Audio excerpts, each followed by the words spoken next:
Siya mismo kaharap ng buka ng baril, siya mismo nakipagsuntukan, nakilala niya, tayo naman ang pulis ang ayaw tumanggap nung identity ng suspect. Paano natin ma-reconcile yan? Kaya nga, yung advice ni Presidente Duterte dati, kailangan i-refile. Bakit hindi mo in-entertain?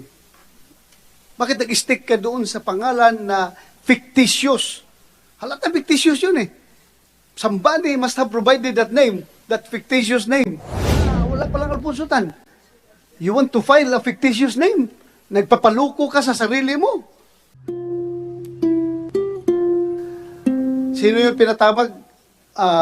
Colonel Rimas Lambert, CIDG. Explain your side. You first introduce yourself, then explain your side. Paano nadawit yung pangalan mo?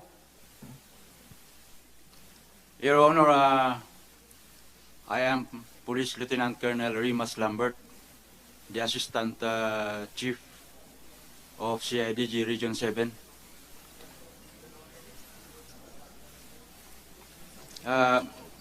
May I mention, sir, that this particular case was first investigated by the Dumaguete City Police Station. And they were able to file a Ano case, itong particular case na ito? the shooting incidents that transpired at the compound of Mr. Sandy Tinguha and Jason Ong in Dumaguete City. Okay, continue. When the Dumaguete City Police Station conducted the investigation, they were able to file a case for frustrated murder and frustrated homicide in court. The role of CIDG, Sandali lang. Saan yung dalawa ng business partner na binaril? Dito kayo. Please. Please continue. Rimas Lambert. Your Honor, the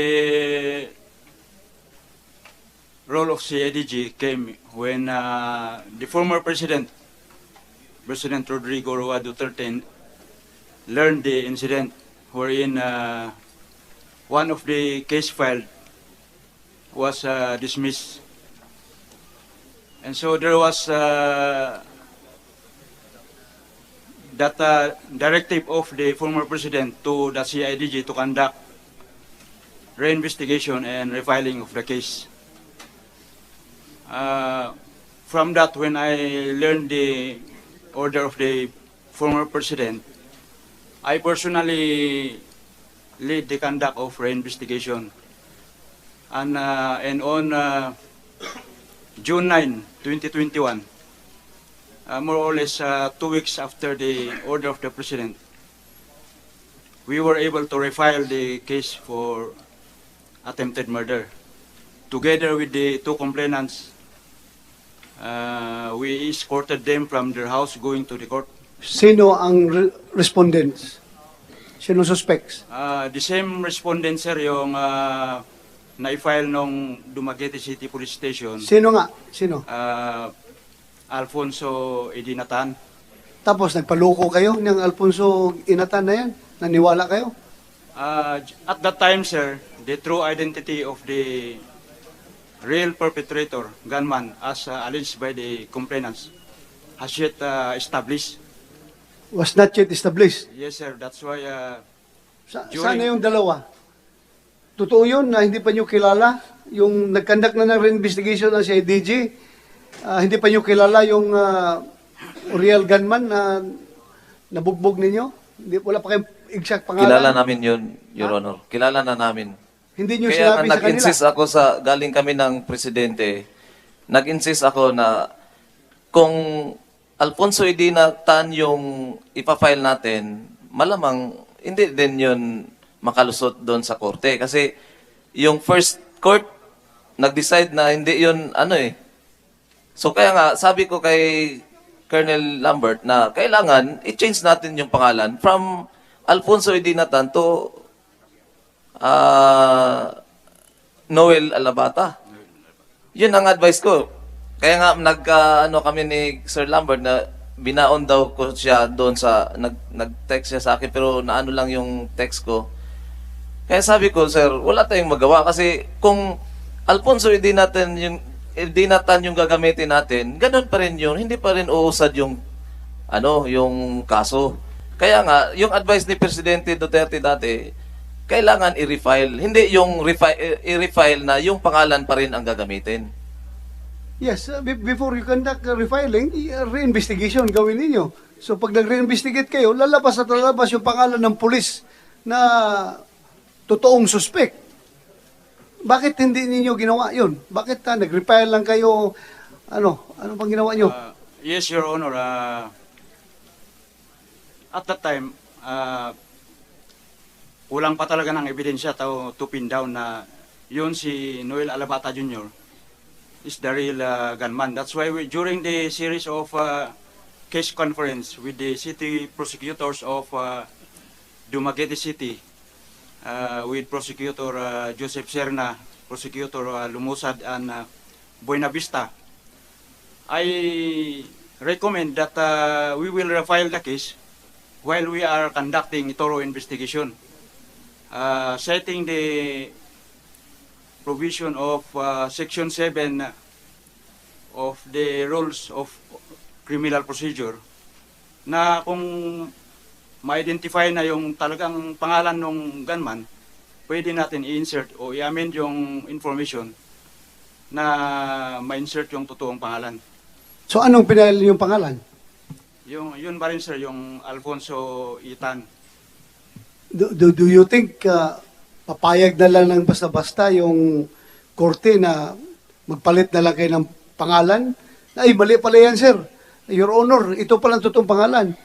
Eh kung may intention kayo na later on mag-provide kayo ng real name, real identity ng suspect, dapat Jando lang ang pinahali nyo. Hindi yung pangalan na yun. Kasi magkakaroon kayo ng complication sa korte pagdating yan. Kung Jando, madaling palitan. Pero kung may pangalan ka talagang nilagay na Juan de la Cruz, tapos palitan mo ng Alabatan, malaking kumpa yan, diskusyon sa korte. As Your Honor, pumayag naman yung mga prosecutors na i-refile. However, we must conduct a thorough investigation. Okay, I am not casting doubts on your on your integrity. Alam ko kilala kita. Kilala kita, naging company commander kita doon sa Compostela Valley Province. Alam ko kung gaano ka katino sa serbisyo, alam ko kung gaano ka lumaban sa NPA. Pero I don't know. Ngayon na nandiyan ka na sa IDJ, baka nilapitan ka na naman ng mga malalaking politiko dyan na inimpluensya ka. Were you influenced? Nilapitan ka ba? No, Your Honor. O wala? Yes, sir. Yes, Alam Your Honor. ko kung yung puso mo nasa serbisyo dahil ilang bisis mo pinaghahabol yung mga commander ng NPA doon sa Compostela Valley Province. Alam ko yung puso mo sa serbisyo. Pero I hope hindi yan tinted ngayon ang puso mo na nasa sa IDJ ka na, ha? No, Your Honor. So walang nag-impluensya sa'yo. Wala, Your Honor. You're raising your hand, Mr. Tingwa. Yes, Your Honor. Bago na i-file yung namin, yung refiling daw, sabi ni Sir Lambert, Your Honor, sinabihan namin na mayroon ng pangalan. So, ang suggestion namin na baka pwede imbitahan natin yung pangalan na binanggit namin. So, walang ginawa yung CIDG na imbitahan yung yung pangalan na binanggit namin. So, kaya nga nagkaroon ng straight talaga yung hindi na Noel Alabata kundi yung ng pangalan, yung Idinata na pa. Okay, narinig mo siya. Sila mismo ang biktima. Sila ang binaril. Nakuha na yung pangalan. Bakit hindi mo in-entertain? Bakit nag-stick ka doon sa pangalan na fictitious? Halata fictitious yun eh. Somebody must have provided that name, that fictitious name. Hindi ka man lang, ngayon, ito, nag-insist ka sa pangalan na, ano pangalan?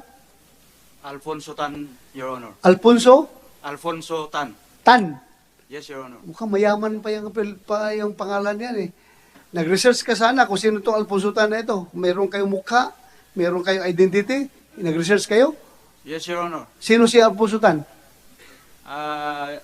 When the Dumaguete Police Station filed the case, there was an ID or LTO license of Alfonso Tan presented. Saan lang nakuha yon? I think the Chief of Police of can answer that. Sinong chief of police doon? Police Lieutenant Colonel Sawan, Your Honor. Oh, Sawan. Okay. Ito, maliwanagan dito. Sandali lang, Sawan, before you speak. You're raising your hand. Anthony Ong, go Mr. ahead. Chair, yung pumunta si Colonel Lambert po sa amin, pinakita niya yung picture ng LTO driver's license ng Alfonso Edinatan. Tapos sabi niya po is walang Alfonso Edinatan na na pangalan doon sa driver's license. So ibig sabihin po, yung driver's license po is fake po yun. Tapos sinabihan po namin si Colonel Lambert na ito po yung muka ng gunman namin. Tapos ito yung pangalan para ma-identify po namin. Tapos yun, wala change name lahat po. Alam mo, Lambert, no, ang hirap pa, the usual situation sa atin sa PNP, tayong pulis, ang hirap na hirap magkumbinsi sa mga biktima na mag-file ng kaso kasi takot or hindi nila ma-identify yung suspect na nakaharap nila. Problema tayo sa PNP. Ngayon, na ang suspect na mismo ang nagbibigay ng pangalan, siya mismo kaharap ng buka ng baril, siya mismo nakipagsuntukan, nakilala niya, tayo naman ang pulis ang ayaw tumanggap nung identity ng suspect. Paano natin ma-reconcile yan? Bakit insisting kayo nung Tan na yun? What made you decide na si Alfonso Tan talaga? When in fact, binigyan ka na ng instruction ni President Duterte na i-refile ang kaso. Meaning, before you refile, you conduct re-investigation para makapag-refile ka. So, bakit ganon? Alfonso Tan pa rin ang in-insist niyo. Your Honor, while we were conducting the investigation, I got the ID. That's why we sent a verification letter to the LTO.